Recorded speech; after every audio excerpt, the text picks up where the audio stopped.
Okay, so that was Doctor Who Series 1, Episode 3, called The Unquiet Dead. It's either The Unquiet Dead or The Unquiet Dead. Unquiet. Sure. Good, good. Now, this was a lot of fun. Get Rose and the Doctor starting to make a connection, starting to, also she's starting to wake up to the fact that this isn't just a joke out there. At first it was like she was just a tourist, and then she was saying, whoa, whoa, whoa, like, I could actually die. Scary stuff. Yeah, I agree. She really came into her own in this episode, like owned it, right? Like she'd been doing it forever. Mm-hmm. Sorry to cut you off. No problem. These first few episodes do kind of make life seem kind of depressing, like when the Doctor was saying, like, we're all gonna die, and in this one he's just like, we're all still gonna die and stuff. I always found the beginning of this episode really creepy when the woman's coming out possessed by the... Oh, yeah. Yeah. As a kid, I recall her coming around a corner, though, but in this one, she just comes out of her house and goes straight ahead. Probably foggy. Yeah, EBGs. Yeah. Yeah, no, absolutely. Very good Victorian effort. Introduction of the new species. I thought these guys were interesting. The Gelth. And Save the Gelth. At first, I thought she was saying girls, but it was like Save the Gelth. And then you start wondering... Oh, I heard girls as well. Yeah. At first, it was like, sound like Gelth, save the girl, save the girl. And then it was like, save the girl, and then it was like, save the Gelths. And I was starting to wonder when they started talking about the Time War, and that these guys were, refugees from the Time War blown out into space. I was wondering, might be severed spirits of the Gallifreyans, the Gelth. Yeah, it is possible. We also found out what a jumper was. Apparently, it's a long sleeve shirt. Yeah, you think a jumper would be the pants, jumping in the pants. Yeah, I call it pants, but jumping in the pants. Yeah. And they're running in the sneakers. The Doctor also mentions the fall of Troy. I saw the fall of Troy, World War V.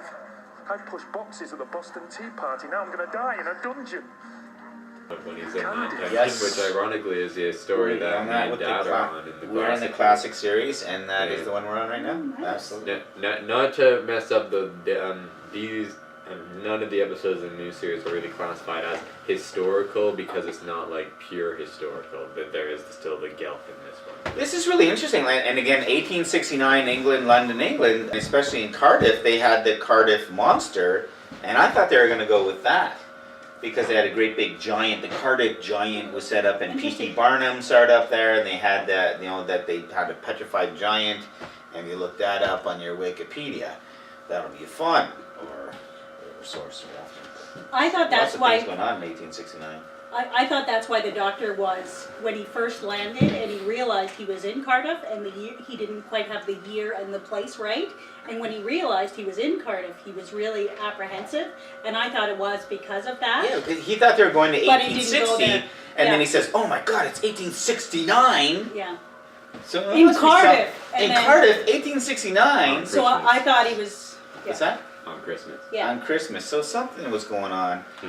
And I was wondering whether it was a Cardiff Giant or something big happened, maybe, or something else happened. A year before the end of our little Ratchet. The Doctor says a lot of funny lines in this one too, like when he's like, if you're going to deny it, then Don't waste my time. just shut up. He also mentions where the wardrobe is. There's a First left, wardrobe second through there. right, First third. left, second right, third on the left, go straight ahead, under the stairs, past the bins. Yeah. Hurry up. How big the TARDIS really is. Yeah. That was cute. Fun. Good. I also found out how he mentions all of that, and other than this one episode, the main console room is really the only one that we see in the show. That's true. True. Also, I just want to quickly ask, like the Gelth wanted to possess the dead bodies, and even though later we find out that they're actually demons who just want to destroy the Earth and be the human race, basically. But Spoiler.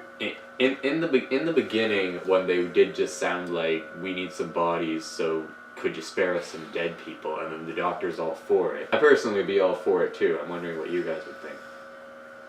Well, he makes a good reference. Rose starts complaining about it, and then he says, "Are you an organ donor? So it's okay for you to walk around with other people's organs and still going." It's like, and then he just gets quite rude. Like he says, "Then keep up or get rid of your little biases or go home." Like that was a bit rude. He was rude to her. Yeah, and he was wrong. So. But if aliens did come down who needed bodies and wanted some dead people, would you say that that's wrong to do, like Rose, or? Yep. No, I'm not for that. No. Right. I'm for it. I think the concept of the Tibetan monks and the air burials where you go up and you lay on the rocks and let the eagles have a meal. I think that's the way to go. I mean, Give like, it back to the world. I don't think the concept of just polluting the ground with burials. You got places like, you know, with formaldehyde lakes underneath Peterborough and Lake, you know, the water. We used to draw our water down the road from a beautiful place in Wakefield, and then they built a mortuary above it. So then you have this wondering what's going into the water system. So, no, yeah, Alright. it's I not think your body anymore. Yeah, but I think that what's neat about whatever from other places coming down here is that it creates a diversity. You know, the same diversity we enjoy when we're watching Star Wars or these other kind of things, right? Where all of these different worlds come together and they work quite well together. So I feel like you shouldn't go mixing with those kind of things. I think it'd be really cool to have actually different. Yeah. Yeah. Oh, we did learn a lesson this one. Like they originally, doctors saying, "Oh, just give the bodies to these people," and then it turned out these people were demons and they're going to take over the planet. So Yeah. there's I guess there is multiple sides. So, Can I just say real quickly? yeah. I kind of fell in love with Rose in this one because she was really, really good. Ah, yeah, she's a She cutie. was really good in this one, yeah, right? she's a cutie. She, you know, she was so likable when she went outside, and it's like this was the first time she'd ever seen snow, which was really, really heartwarming, and she tried to connect with the woman, which was really, really nice, and anyways, for a whole bunch of different reasons. Very mature for a 19-year-old. I thought she did a really great job, so I'm, you know, Team Rose. Yeah. Good Rose. Alright, what would you guys rate out of 10? Oh. I'm gonna go 8. Yeah, 7.5. It was okay. It wasn't my favorite, but 7.5. 7.5, 7.5. I'm gonna give it a 6. Six doesn't mean it's Yeah. bad. 6 means Good time, no alcohol required. sort of thing. I found it okay. Okay, fair enough. Fair enough. He's harsh. Yeah. No, Another not one. Thanks for harsh. watching. Please subscribe. It 6 helps means us out. good. 6 is good. He's Okay. a tough critic. 60%. I don't Bye, know. guys. Tough critic. We're here all week. Don't try the veal.